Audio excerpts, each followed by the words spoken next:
வீடு, வண்டி, வாகனம் அது மாதிரி விஷயங்கள் தேடிக்கொண்டு இருக்கக்கூடிய, அது மாதிரி ஒரு தேடுதல் இருக்கக்கூடியவர்களுக்கு நல்ல விஷயமாக அமைவது, அது மாதிரி விஷயங்கள் நன்றாக இருக்குது. எப்பவுமே ராசிதிபதி ராசிக்குள்ள வரும்பொழுது அது சுபகிரகமாக இருக்கக்கூடிய சுக்கிரனே ராசிக்குள்ள வருவது மிகவும் நல்லது.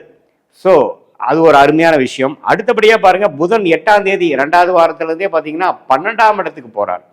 12ஆம் இடத்துக்கு போய் என்ன ஆகுது?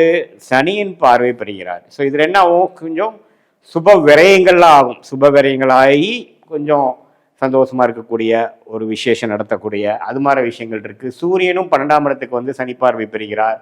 அதுக்கப்புறம் மாதத்தின் செகண்ட் ஹாஃப்ல பாருங்க, 9ஆம் இடத்துல இருக்கக்கூடிய செவ்வாய் 10ஆம் இடத்துக்கு வரார்.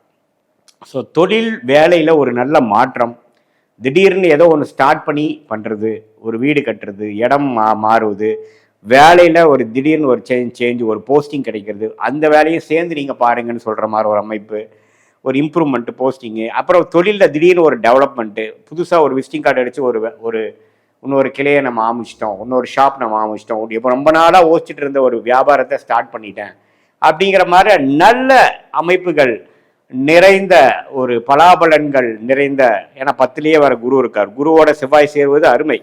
ரியல் எஸ்டேட் சம்மந்தத்தில் இருக்கிறவங்க, மெடிக்கல் ரிலேட்டடான ஃபீல்டு இருக்கிறவங்க, விளையாட்டுத்துறையில் இருக்கிறவங்க, சிவில் அது மாதிரி லைனில் இருக்கிறவங்க, அப்புறம் கேட்டரிங் துறையில் இருக்கிறவங்களுக்கு திடீர்னு சில நன்மைகள் பயக்கக்கூடிய அமைப்புகள், தொழில் மூலமாக வேலை மூலமாக ஒரு முன்னேற்றம் கிடைக்கக்கூடிய அமைப்புகள் கட்டாயம் உண்டு.